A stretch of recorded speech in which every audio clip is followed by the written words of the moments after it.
Friends, तुमचं स्वागत आहे माझ्या चॅनलमध्ये। Friends, Maharashtra engineering services pre एक्झामच्या दृष्टीने जो इम्पॉर्टंट सब्जेक्ट आहे इंजिनिअरिंग मॅथमॅटिक्स यामधील टॉपिक मॅट्रायसेस आपण स्टार्ट केलेला आहे। आजचा हा व्हिडिओ मॅट्रायसेसचा सेकंड पार्ट आहे, ज्यामध्ये आपण rank of a matrix by using echelon form हा सब टॉपिक डिस्कस करणार आहोत।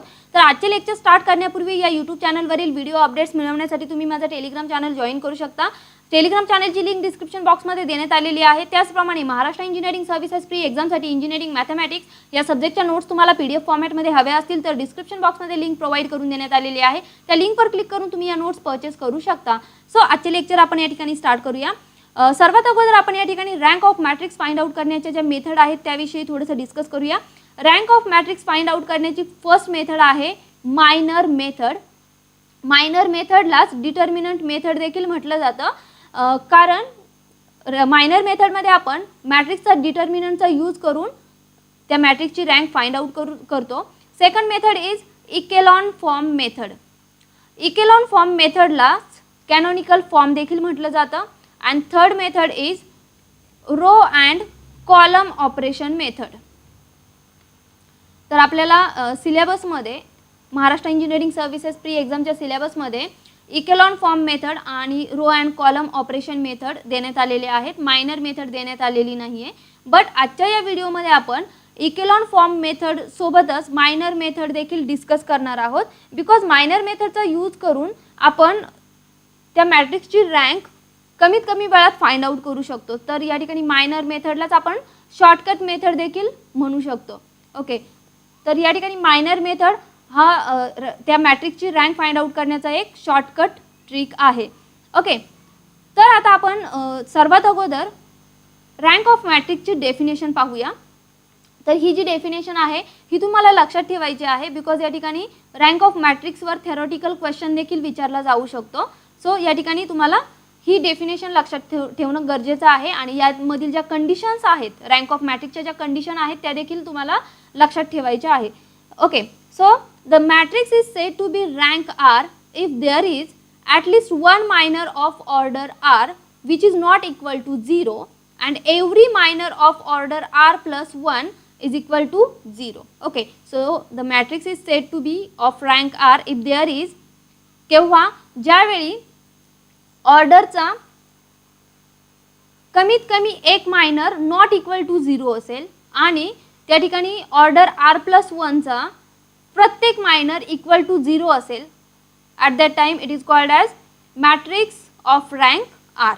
ओके, तर या ठिकाणी ही डेफिनेशन डायरेक्टली लक्षात ठेवा, मे बी यावर थेरोटिकल क्वेश्चन विचारला जाऊ शकतो। The rank of matrix A is the maximum order of its non vanishing minor and it is denoted by rho of A it is equal to R. Okay, तर या ठिकाणी rank of matrix A काय असते? It is the maximum order of its non vanishing minor आणि या ठिकाणी रँकला रोने denote केलं जातं किंवा स्मॉल आरने डिनोट केलं जातं आणि या ठिकाणी रो ऑफ मॅट्रिक्स ए काय होईल? It is the R, that is R is what?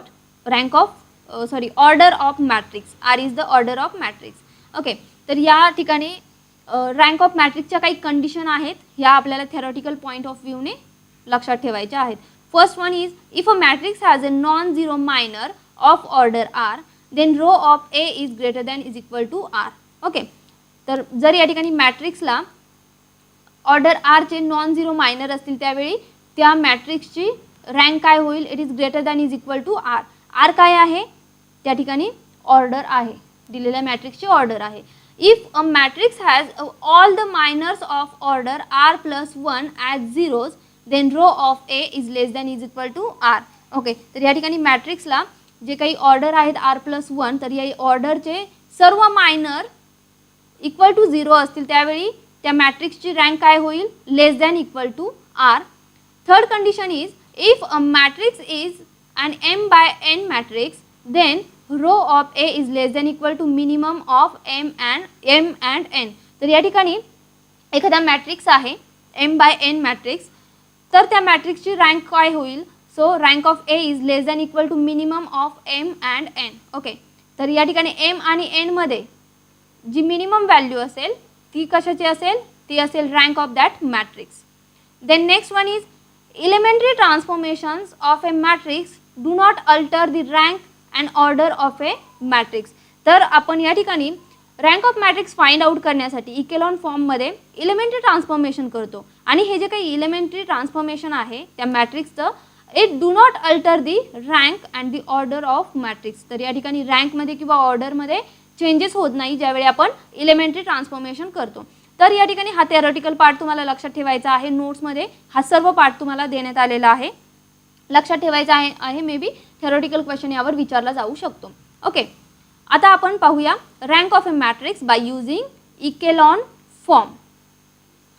So let a matrix A be of order m by n, that is A m by n matrix, then the canonical or echelon form of A is a matrix in which one or more elements in each of the first r rows are non-zero and the elements in the remaining rows are zeros. So या ठिकाणी आपल्याला suppose या ठिकाणी मॅट्रिक्सची order दिलेली आहे M by N, म्हणजे तो मॅट्रिक्स कसा आहे A M by N matrix आहे. त्यावेळी तो इकेलॉन फॉर्म त्या मॅट्रिक्सचा इकेलॉन फॉर्म किंवा कॅनोनिकल फॉर्ममध्ये कशा पद्धतीने असला पाहिजे, तर त्या मॅट्रिक्समध्ये एक किंवा एकपेक्षा जास्त इलेमेंट्स प्रत्येक रोमध्ये कसे असले पाहिजेत, नॉन झिरो असले पाहिजे. आणि जे काही रिमेनिंग रोज असणार आहे रिमेनिंग रोज मधले इलेमेंट्स कसे पाहिजेत, झिरो असले पाहिजेत. ओके, म्हणजेच या ठिकाणी 1 2 3 0 1 2 0 0 0 अशा पद्धतीने या ठिकाणी एक किंवा एकापेक्षा जास्त रोज मधले इलेमेंट्स कसे पाहिजेत, नॉन झिरो पाहिजेत. आणि जे काही रिमेनिंग रोज असतील, ओके, या ठिकाणी एक रो शिल्लक राहिलेली आहे, तर त्या रिमेनिंग रो मधले इलेमेंट्स कसे पाहिजेत, झिरो असले पाहिजेत. कशामध्ये, in the case of echelon form. Okay, second condition काय आहे इकेलॉन फॉर्मची, in the first R rows the first non zero element in each row appears in a column to the right of the first non-zero element of the preceding row. Matrix A must be reduced to the form such as 1 2 3 4 5 0 1 2 3 4 0 0 1 2 3 0 0 0 0 0 by performing only row transformation. म्हणजे echelon फॉर्ममध्ये काय करतो आपण, जे काही दिलेलं matrix आहे त्या मॅट्रिक्सला या फॉर्ममध्ये रिड्यूस करतो by performing only row transformation. तर इकेलॉन फॉर्ममध्ये आपल्याला फक्त रो ट्रान्सफॉर्मेशन करायची आहे. ओके, आणि रो ट्रान्सफॉर्मेशन देखील कशा पद्धतीने करायचे आहे, सो जो काही मॅट्रिक्स ए असेल त्याला रिड्यूस करायचा आहे अशा पद्धतीने. म्हणजेच सपोज आपल्याला एखादा मॅट्रिक्स दिलेला आहे 4 5 6 1 2 3 0 0 3. ओके, तर हा जो मॅट्रिक्स आहे त्याला सर्वात अगोदर फर्स्ट रो मधला फर्स्ट इलेमेंट आपल्याला 1 करायचा आहे. जर आपण या ठिकाणी रो ट्रान्सफॉर्मेशन करतोय तर या ठिकाणी R1 आणि R2 मध्ये इंटरचेंज केलं. ओके, दिस रो R1 आणि रो R2 मध्ये इंटरचेंज केलं म्हणजे रो R1 मधला फर्स्ट इलेमेंट आपल्याला काय होईल, 1 मिळेल. सो फर्स्ट रो मधला फर्स्ट इलेमेंट नेहमी 1 असला पाहिजे. 1 केलं त्या इलेमेंटला की नंतर आपल्याला पुन्हा अशा पद्धतीने रो ट्रान्सफॉर्मेशन करायचे आहेत की त्या मॅट्रिक्स मधले जे बाकीचे रो आहेत त्या रो मधले मॅक्झिमम रोज कसे पाहिजेत, त्या ठिकाणी रिमेनिंग रोज कसे पाहिजेत, 0 पाहिजेत. जसं की या ठिकाणी एक रो आपण पाहू शकतो कशी आहे, पूर्ण 0 रो आहे. ओके, तर अशा पद्धतीने आपल्याला कन्वर्ट करायचं आहे. तर हे कसं आपण पुढे ज्यावेळी एक्झाम्पल सॉल्व करू त्यावेळी तुम्हाला याची कल्पना येऊन जाईल. या ठिकाणी तुम्हाला फक्त जो काही थेरॉटिकल पार्ट आहे तो ॲज इट इज लक्षात ठेवायचा आहे. ओके, तर इकेलॉन फॉर्मचं ज्यावेळी आपण एक्सप्लेनेशन घेऊ त्यावेळी तुम्हाला या ठिकाणी व्यवस्थितपणे समजून जाईल की कशा पद्धतीने इकेलॉन फॉर्ममध्ये आपण रो ट्रान्सफॉर्मेशन करतो. Okay, for finding the rank of a matrix echelon form is very useful as it shows the maximum order of non vanishing minor. तर या ठिकाणी rank of matrix find out करायची असेल तर त्यावेळी इकेलॉन फॉर्म कसा आहे, खूप युजफुल आहे because it shows maximum order of non vanishing minor. Because त्यामध्ये काय, नॉन व्हॅनिशिंग मायनरचे जे मॅक्झिमम ऑर्डर दाखवली जाते अँड दस the rank is immediately obtain. तर इकेलॉन फॉर्ममध्ये आपल्याला जी काही रँक आहे ती इमिडिएटली आपण फाइंड आउट करू शकतो. To determine the rank of a matrix A M by N reduce it to echelon form and if m is the total number of rows in matrix A and k is the total number of rows which contain all 0 elements, then row of A is equal to m minus k. Okay, तर या ठिकाणी इक्वेलॉन फॉर्ममध्ये जो formula use करतो तो काय असतो, rho of A is equal to M minus K, where this M is the total number of rows in matrix A and k is what, k is the total number of rows which contain all 0 elements. Okay, आणि जर या ठिकाणी k ची value 0 असेल, k ची value 0 असेल म्हणजे आपल्याला त्या मॅट्रिक्समध्ये एकही अशी रो मिळालेली नाही आहे की त्या रोमध्ये सर्व इलेमेंट 0 आहेत. तर अशा वेळी रँक ऑफ मॅट्रिक्स काय होईल, it is equal to M. जे काही नंबर ऑफ रोज त्या मॅट्रिक्समध्ये प्रेझेंट असतील ती काय असेल, त्या मॅट्रिक्सची रँक असेल. ओके, आता यावरील आपण सॅम्पल क्वेश्चन घेऊया आणि या ठिकाणी इक्वेलॉन फॉर्मचा यूज करून आपण कशा पद्धतीने रँक फाइंड आउट करू शकतो हे या ठिकाणी फाइंड आउट करूया. यामध्येच आपण मायनर मेथड देखील घेणार आहोत. ओके, तर या ठिकाणी हे एक्झाम्पल स्टार्ट करण्या अगोदर या ठिकाणी आपण काय करतो, सपोज या ठिकाणी आपण एक मॅट्रिक्स घेतला 1 0 0 0 1 0 0 0 1. तर हा मॅट्रिक्स काय आहे आपल्याला माहिती आहे, this is identity matrix, it is denoted by I. Okay, आणि हा जो मॅट्रिक्स आहे या मॅट्रिक्समध्ये नंबर ऑफ रोज किती आहेत, 1 2 3. Number of rows are 3 and number of columns are 3. So this is 3x3 identity matrix. तर आता सपोज आपल्याला बाय युजिंग इक्वेलॉन फॉर्म हा जो मॅट्रिक्स आहे याचे रँक फाइंड आउट करायचे आहेत. तर आपण काय करणार, रोवर ऑपरेशन करणार, रो ट्रान्सफॉर्मेशन करणार बाय युजिंग इक्वेलॉन फॉर्म. तर या ठिकाणी आपल्याला अशा पद्धतीने रो ट्रान्सफॉर्मेशन करायचे आहेत जेणेकरून या ठिकाणी आपल्याला या ठिकाणी एक किंवा एकपेक्षा जास्त जे इलेमेंट्स आहे रो मधील ते नॉन झिरो भेटले पाहिजेत आणि अशा रोज आपल्याला पाहिजेत ज्यामध्ये सर्व इलेमेंट्स कसे पाहिजेत, 0 पाहिजेत. ओके, तर आता या ठिकाणी या मॅट्रिक्सवर आपण कितीही रो ट्रान्सफॉर्मेशन केले तरीही या मॅट्रिक्समधील सर्वच्या सर्व इलेमेंट्स 0 होणार नाहीत. ओके, कितीही प्रयत्न करून पहा, कितीही रो ट्रान्सफॉर्मेशन केले तरी आपल्याला सर्वच्या सर्व जे इलेमेंट्स आहेत म्हणजे तो पूर्ण मॅट्रिक्स जो आहे तो 0 होणार नाही, नल मॅट्रिक्स होणार नाही. सो सपोज तुम्ही या ठिकाणी विचार कराल की सपोज आपण या मॅट्रिक्सच्या एखाद्या रोला 0 ने मल्टिप्लाय केलं तर त्या ठिकाणी ती रो काय होईल, 0 होईल. बट आपल्याला 0 ने मल्टिप्लाय करायचं नाही आहे, आपल्याला फक्त रो ट्रान्सफॉर्मेशन करायचे आहे. ओके, तर या ठिकाणी 0 ने मल्टिप्लाय करणं या ठिकाणी चुकीचं आहे. ओके, सो या ठिकाणी आता आपल्याला कसं काय करायचं आहे, ज्यावेळी आपण रो ट्रान्सफॉर्मेशन करू त्यावेळी रो ट्रान्सफॉर्मेशन केल्यानंतर किती नॉन झिरो रोज त्या ठिकाणी शिल्लक राहणार आहेत ते नॉन झिरो रोजचा नंबर म्हणजेच त्या मॅट्रिक्सची काय असणार आहे, रँक असणार आहे. तर यावरील आपण क्वेश्चन या ठिकाणी पाहूया. Find the rank of A where A is equal to 1 2 -1 3 3 4 0 -1 -1 0 -2 7. तर सर्वात अगोदर rank of matrix find out करताना बाय युजिंग इक्वेलॉन फॉर्म आपल्याला काय करायचं आहे, फर्स्ट रो मधला जो फर्स्ट इलेमेंट आहे त्याला 1 करायचं असतं. या ठिकाणी ऑलरेडी 1 आहे. ओके, सो आता आपल्याला रो ट्रान्सफॉर्मेशन करायचे आहेत बिकॉज आपण या ठिकाणी इक्वेलॉन फॉर्मचा यूज करतोय. तर रो ट्रान्सफॉर्मेशन आपण कसं करणार, सपोज या ठिकाणी second row this is R2, याला this is R1, this is R3. Okay, तर या ठिकाणी R2 वर आपण सपोज ऑपरेशन कशा पद्धतीने करू शकतो, R2 - 3R1 अँड R3 वर कशा पद्धतीने ऑपरेशन करू शकतो, R3 + R1 जर केलं तर आपल्याला या ठिकाणी हे जे इलेमेंट्स आहेत ते कसे मिळतील, 0 मिळेल. सो R3 प्लस R1 म्हणजे त्या ठिकाणी आपण कशा पद्धतीने केलेलं आहे पहा, या फॉर्ममध्ये आपल्याला कन्वर्ट करायचं असतं इक्वेलॉन फॉर्ममध्ये. म्हणजे हा इलेमेंट आहे 1. Okay, this element is 1. त्यानंतर हे खालचा इलेमेंट आपल्याला 0 मध्ये करायचं आहे. पुन्हा हा 0 केला by using row transformation. Then आता पुढचे इलेमेंट 0 मिळण्यासाठी आपल्याला हा इलेमेंट 1 बनवावा लागेल. हा इलेमेंट 1 बनवल्यानंतर आपल्याला या ठिकाणी 0 इलेमेंटमध्ये या रो मधले हे 2 इलेमेंट्स आहे यांना 0 मध्ये कन्वर्ट करता येईल. पुन्हा या ठिकाणी आपल्याला काय करायचं आहे, हा इलेमेंट 1 बनवायचा आहे, त्यावरून आपल्याला या ठिकाणी 0 इलेमेंट्स बनवता येईल. अशा पद्धतीने आपल्याला त्या रो मधले जे इलेमेंट्स आहे त्यांना 1 मध्ये कन्वर्ट करायचं असतं. तर सेम कंडिशन आपण या ठिकाणी अप्लाय करणार आहोत. तर त्यासाठी आपण या ठिकाणी रो ट्रान्सफॉर्मेशन करतोय. तर R2 वरचं आणि R3 वरचं ऑपरेशन आपण या ठिकाणी परफॉर्म केलेलं आहे.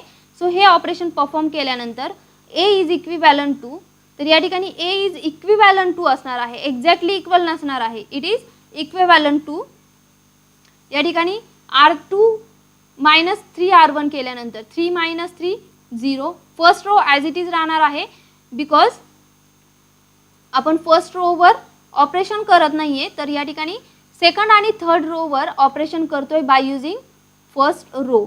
Okay, so R2 minus 3R1, 3 minus 3 0, 4 minus 3 into 2 या ठिकाणी 4 मायनस 3 इंटू 2 काय होईल, -2, 0 minus 3 into -1 that is +3, then -1 minus 3 into 3 this is -10. आता थर्ड रोवर ऑपरेशन काय केलेले आहेत आपण, R3 plus R1, so -1 plus 1 0, 0 plus 2 2, -2 -1 -3, 7 -3 this is sorry या ठिकाणी प्लस करतोय ना आपण, -2 -1 -3, 7 + 3 10. ओके, सो आता या ठिकाणी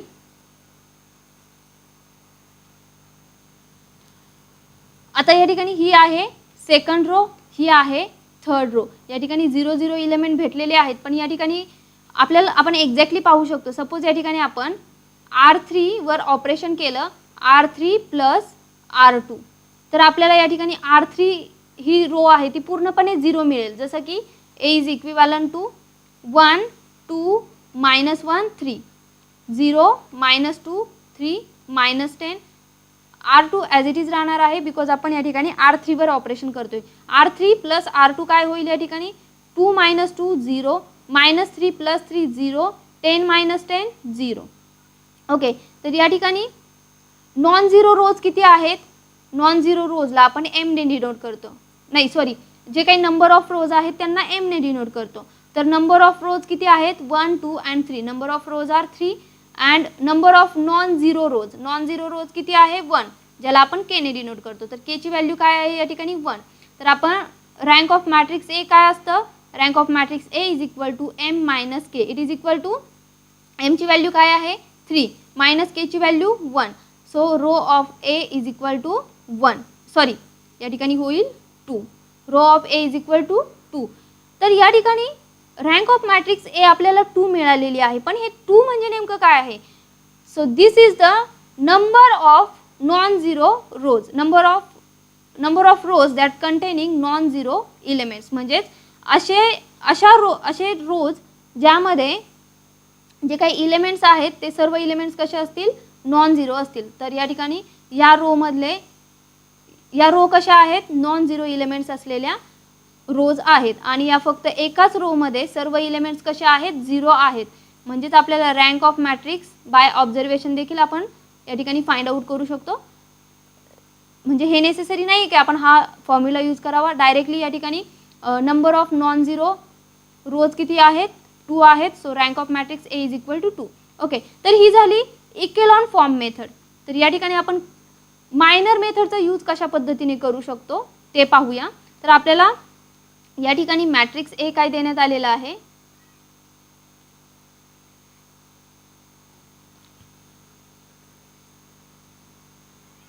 आता या ठिकाणी मायनर मेथडचा यूज करून कशा पद्धतीने रँक फाइंड आउट करू शकतो ते पाहूया.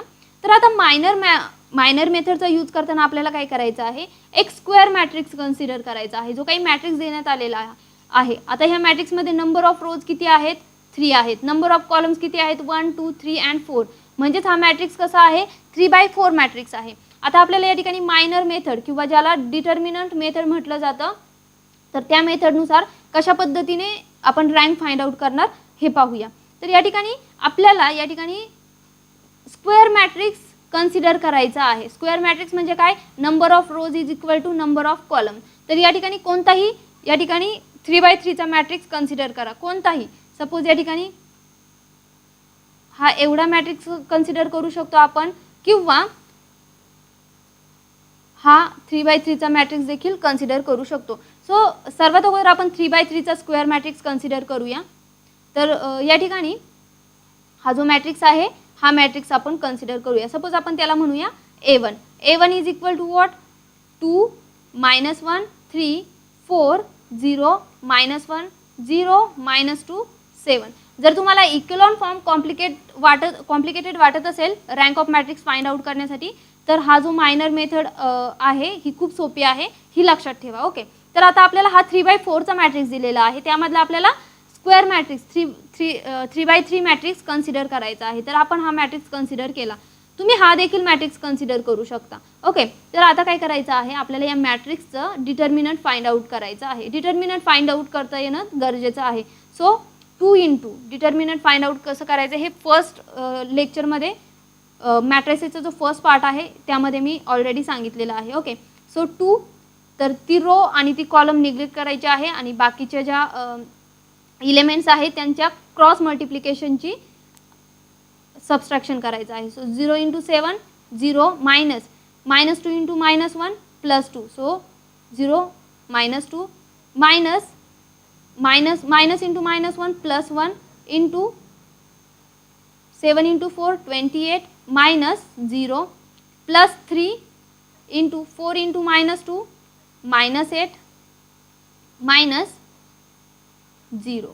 It is equal to 2 × -2 -4 +28 -3 × -8 -24. तर या ठिकाणी -4 -24 -28 -28 +28 it is equal to 0. Determinant of A is equal to 0 आलेला आहे.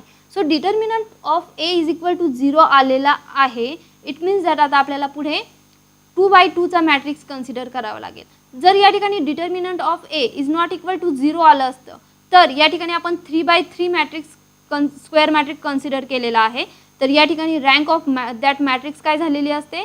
Rank of A is equal to 3. जी काही ऑर्डर आहे त्या मॅट्रिक्सची ती ऑर्डर म्हणजे त्या मॅट्रिक्सची रँक झाली असती. बट या ठिकाणी determinant of A is equal to 0 आलेला आहे. तर आता आपल्याला काय करायचं आहे, या मॅट्रिक्समधला एक स्क्वेअर मॅट्रिक्स कन्सिडर करायचा आहे. ओके, तर कोणताही स्क्वेअर मॅट्रिक्स घ्या. या ठिकाणी स्क्वेअर मॅट्रिक्स कोणता होईल? दिस वन इज, किंवा हा एक होईल, किंवा या ठिकाणी हा एक होईल, किंवा हा मॅट्रिक्स होईल. अशा पद्धतीने या ठिकाणी स्क्वेअर मॅट्रिक्स होतील. तर कोणताही एक स्क्वेअर मॅट्रिक्स आपल्याला कन्सिडर करायचा आहे. सपोज हा एक स्क्वेअर मॅट्रिक्स आपण कन्सिडर केला 2/2चा. ओके, सपोज याला आपण म्हटलं A2. A2 is equal to 2 -1 4 0. हा स्क्वेअर मॅट्रिक्स आहे 2/2चा. इट इज इक्वल टू, तर आता याचा डिटर्मिनंट फाइंड आउट करायचा आहे आपल्याला. ओके, तर डिटर्मिनंट काय होईल? 2 -1 4 0. It is equal to 2 × 0 0 -4 × -1 -4. Okay, -4 × -1 this is +4. It is equal to 4. तर या ठिकाणी डिटर्मिनंट काय भेटलेला आहे? It is equal to 4 and it is not equal to 0.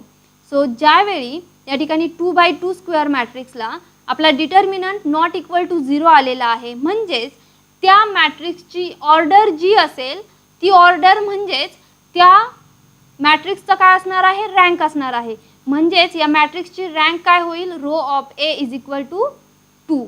Okay, तर अशा पद्धतीने आपण डिटर्मिनंट मेथड, ज्याला मायनर मेथड म्हटलं जातं, या मेथडचा यूज करून त्या मॅट्रिक्सची रँक फाइंड आउट करतो. ओके, तर या ठिकाणी इक्वेलॉन फॉर्म जर तुम्हाला थोडा कॉम्प्लिकेटेड वाटत असेल, अवघड वाटत असेल, तर तुम्ही मायनर मेथडचा यूज करू शकता. ओके, तर या ठिकाणी थोडीशी प्रॅक्टिस महत्त्वाची आहे यासाठी, मायनर मेथडसाठी पण आणि इक्वेलॉन फॉर्मसाठी पण.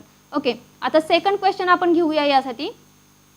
Second question is given that the rank of the matrix 1 1 1 1 -1 0 1 1 1 is what? तर या ठिकाणी आपल्याला रँक ऑफ मॅट्रिक्स विचारलेली आहे.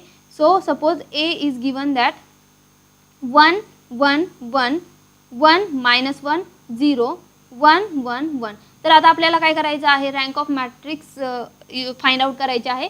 तर सर्वात अगोदर आपण इक्वेलॉन फॉर्मचा यूज करूया आणि नंतर मायनर मेथड अप्लाय करूया. तर इक्वेलॉन फॉर्मनुसार आपण काय करतो? रो ट्रान्सफॉर्मेशन करतो. ओके, आणि रो ट्रान्सफॉर्मेशन करताना या ठिकाणी फर्स्ट एलिमेंट 1 आपण करतो. ओके, तर या ठिकाणी ऑलरेडी फर्स्ट एलिमेंट 1 आहे. बट या ठिकाणी आपल्याला 2 रोज सेम देण्यात आलेले आहेत. ओके, दोन रोज सेम देण्यात आलेले आहेत. या ठिकाणी ऑपरेशन आपण कशा पद्धतीने फॉलो करू शकतो, this is R1, this is R2 and this is R3. तर या ठिकाणी आपण R3 वर ऑपरेशन करू शकतो, R3 मायनस R1, म्हणजेच आपल्याला या ठिकाणी काय मिळेल, A equivalent to 1 1 1 1 minus 1 0 0 0 0. Okay. तर या ठिकाणी आपल्याला रँक ऑफ मॅट्रिक्स ए काय मिळाली, it is equal to number of rows किती आहेत 1 2 3 minus number of rows which contains all 0 elements. तर किती आहे, अशा पद्धतीने ज्या रो मध्ये सर्वच्या सर्व 0 एलिमेंट आहेत अशी फक्त एक रो प्रेझेंट आहे. So 3 minus 1 it is equal to 2. तर या ठिकाणी रँक ऑफ मॅट्रिक्स ए झालेली आहे 2. किंवा या पद्धतीने आपण डायरेक्टली बाय ऑब्झर्वेशन देखील आन्सर फाइंड आउट करू शकतो. जसं की या ठिकाणी दोन रोज काय झालेले आहेत, रिपीट झालेले आहेत, म्हणजेच त्या मॅट्रिक्सची जी रँक होईल ती काय होईल, 2 होईल. ओके. तर आता याच मॅट्रिक्सला आपण बाय युजिंग मायनर मेथड कशा पद्धतीने सॉल्व करू शकतो. मायनर मेथडमध्ये काय करतो आपण, दिलेल्या मॅट्रिक्सचा डिटर्मिनंट फाइंड आउट करतो. तर या ठिकाणी डिटर्मिनंट फाइंड आउट करूया. 1 into minus 1 into 1 minus 1 1 into 0 0 minus 1 minus this term 1 into zero आणि हा कॉलम आपल्याला निग्लेक्ट करायचा आहे आणि बाकीच्या टर्मचं multiplication 1 into 1 1 minus 1 into 0 0 plus 1 into 1 into 1 1 minus 1 into minus 1 minus 1 minus into minus plus. Okay. It is equal to या ठिकाणी 1 into minus 1 minus 1 minus 1 into 1 minus 1 plus 1 plus 1 2 2 into 1 2. तर या ठिकाणी minus 2 plus 2 it is equal to 0. तर या ठिकाणी determinant of ए काय आलेला आहे, आपला 0 आलेला आहे. म्हणजेच आता आपल्याला काय करावं लागेल, या 3/3 मॅट्रिक्स आपण ज्यावेळी स्क्वेअर मॅट्रिक्स ज्यावेळी कन्सिडर केलं त्यावेळी डिटर्मिनंट ऑफ ए 0 आलेला आहे. तर आता आपल्याला कोणताही एक या मॅट्रिक्समधला स्क्वेअर मॅट्रिक्स कन्सिडर करायचा आहे. सो सपोज आपण हा स्क्वेअर मॅट्रिक्स कन्सिडर करूया. सो सपोज आपण या ठिकाणी ए 2/2 मॅट्रिक्स कन्सिडर करूया. 1 1 मायनस 1 0 आणि या मॅट्रिक्सचा आपल्याला आता डिटर्मिनंट फाइंड आउट करायचा आहे. So it is equal to 1 into 0 0 minus cross multiplication करून त्यांचं आपल्याला या ठिकाणी सबस्ट्रॅक्शन करायचं आहे. So 1 into 0 0 minus minus 1 into 1 this is plus 1 it is equal to 1. So determinant of A is equal to 1 which is not equal to 0. So या ठिकाणी दिलेला डिटर्मिनंट काय आलेला आहे, नॉट इक्वल टू 0 आलेला आहे. सो या ठिकाणी हे कशासाठी आलेलं आहे, 2/2 मॅट्रिक्ससाठी आलेलं आहे. सो या मॅट्रिक्सची जी ऑर्डर असेल, ऑर्डर काय आहे 2 आहे, तर त्या मॅट्रिक्सची ऑर्डर म्हणजेच आपला रँक ऑफ दॅट मॅट्रिक्स असणार आहे. So rho of A is equal to 2. तर या ठिकाणी आपला आन्सर आलेला आहे rho of A is equal to 2. म्हणजेच या ठिकाणी मायनर मेथडने आपण सॉल्व केलेला आहे आणि इक्वेलॉन फॉर्मने देखील सॉल्व केलेला आहे. सो आन्सर असणार आहे option C. Now next question.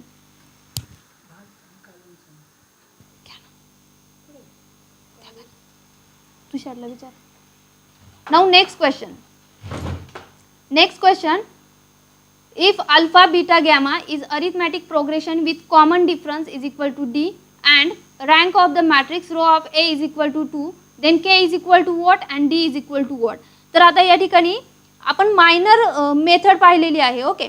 Minor method आणि इक्वेलॉन मेथड दोन्ही आपल्याला यायला पाहिजेत, हे आपल्याला या एक्झाम्पलवरून कळेल. बिकॉज आपल्याला या ठिकाणी मायनर मेथडमध्ये जी प्रॉपर्टी यूज केलेली आहे ती या ठिकाणी यूज करायची आहे. आपल्याला काय दिलेलं आहे, अल्फा बीटा गॅमा अरिथमॅटिक प्रोग्रेशनमध्ये दिलेले आहेत with common difference is equal to D. Okay.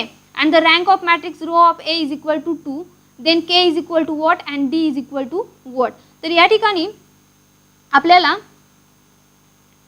या ठिकाणी जे देण्यात आलेलं आहे ते काय आहे, rho of A is equal to 2 देण्यात आलेलं आहे. Rho of A is equal to 2 आहे, rank of given matrix is 2 आहे आणि हा मॅट्रिक्स काय आहे 3/3 चा मॅट्रिक्स देण्यात आलेला आहे.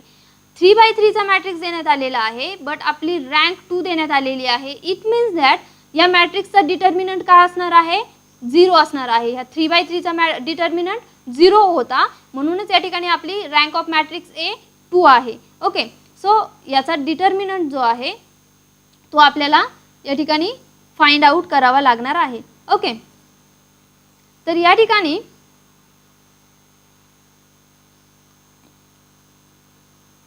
सर्वात अगोदर आपण काय करूया, आपल्याला AP arithmetic progression with common difference देण्यात आलेला आहे. तर या ठिकाणी अरिथमॅटिक प्रोग्रेशनमध्ये किंवा एपी सिरीजमध्ये ज्या व्हॅल्यूज असतात त्या कशा असतात, त्या असतात 2, 4, 6, 8 अशा पद्धतीने त्या मल्टिप्लिकेशनमध्ये व्हॅल्यूज वाढत जातात एपी सिरीजमध्ये. म्हणजे त्या ठिकाणी अल्फा बीटा गॅमा आपल्याला अरिथमॅटिक सिरीजमध्ये देण्यात आलेले आहेत. म्हणजे अल्फा, त्यानंतर बीटा काय होईल, बीटा इज इक्वल टू, या ठिकाणी आपण 2, 4, 6, 8 पाहिलं तर यांच्यामधला कॉमन डिफरन्स काय होता, 2 होता. आपल्याला या ठिकाणी कॉमन डिफरन्स देण्यात आलेला आहे डी. तर या ठिकाणी अल्फा, तर बीटा काय असेल या ठिकाणी alpha plus D. Then gamma काय असेल, gamma is equal to beta plus D. It is equal to beta काय आहे, alpha plus D it is equal to alpha plus 2d. तर या पद्धतीने अरिथमॅटिक प्रोग्रेशनमध्ये अल्फा बीटा गॅमा इन्क्रीज होत आहेत. ओके, हे आपल्याला या ठिकाणी देण्यात आलेलं आहे. ओके, तर या ठिकाणी आता जसं की आपण यापूर्वीच पाहिलेलं, या ठिकाणी रो ऑफ ए काय दिलेलं आहे, दिलेल्या मॅट्रिक्सची रँक दिलेली आहे 2. इट मीन्स दॅट या ठिकाणी डिटर्मिनंट ऑफ ए काय असला पाहिजे, 3/3 मॅट्रिक्ससाठी 0 असला पाहिजे. ओके, सो या ठिकाणी डिटर्मिनंट ऑफ गिवन मॅट्रिक्सचा आपल्याला डिटर्मिनंट पाहायचा आहे 3, 4, alpha, 5, 6, beta, 7, K, gamma it is equal to 0. आता आपल्याला या ठिकाणी अल्फा बीटा आणि गॅमाच्या ज्या व्हॅल्यूज आहेत ह्या या ठिकाणी पुट करायच्या आहेत या डिटर्मिनंटमध्ये. Okay, so it implies that determinant of 3, 4 alpha as it is, त्यानंतर 5, 6 बीटाची व्हॅल्यू काय आहे alpha plus D, and next one is 7 K. गॅमाची व्हॅल्यू काय आहे या ठिकाणी, gamma is equal to beta plus D it is equal to alpha plus 2d it is equal to 0. Okay, तर आता या ठिकाणी आपल्याला या ठिकाणी काही रो ट्रान्सफॉर्मेशन करायचे आहेत. सपोज या ठिकाणी this is R1, R2 and this is R3. तर या ठिकाणी R2 वर जर आपण ऑपरेशन केलं, R2 वर ऑपरेशन केलं, so R2 minus R1 and R3 वर जर ऑपरेशन केलं R3 मायनस R2, तर आपल्याला या ठिकाणी काय मिळेल, determinant of 3, 4 alpha 2, 2d 2 k minus 6d. Okay, हे ऑपरेशन केल्यानंतर आपल्याला अशा पद्धतीने या डिटर्मिनंटच्या टर्म मिळतील and this determinant is equal to 0. आता आपल्याला या ठिकाणी आपण या ठिकाणी अजून एक ऑपरेशन या ठिकाणी करू शकतो, तर ते म्हणजे R3 वर ऑपरेशन केलं R3 मायनस R2. तर आता आपल्याला या ठिकाणी काय मिळेल, डिटर्मिनंट ऑफ 3, 4 अल्फा 2, 2d या ठिकाणी R3 minus R2 2 minus 2 0 k minus 6 minus 2 k minus 8 and here d minus d 0. Okay, it is equal to 0. तर आता आपल्याला अशी रो सिलेक्ट करायची आहे या डिटर्मिनंटमध्ये. आपण काय केलेलं आहे, या ठिकाणी 0 एलिमेंटमध्ये कन्वर्ट करण्याचा प्रयत्न केला आहे by using row transformation. Okay, तर आता आपल्याला अशी रो सिलेक्ट करायची आहे यामध्ये ज्या रोमध्ये जास्तीत जास्त 0 एलिमेंट असतील. तर ती रो काय आहे, दिस इज R3. ओके, तर या ठिकाणी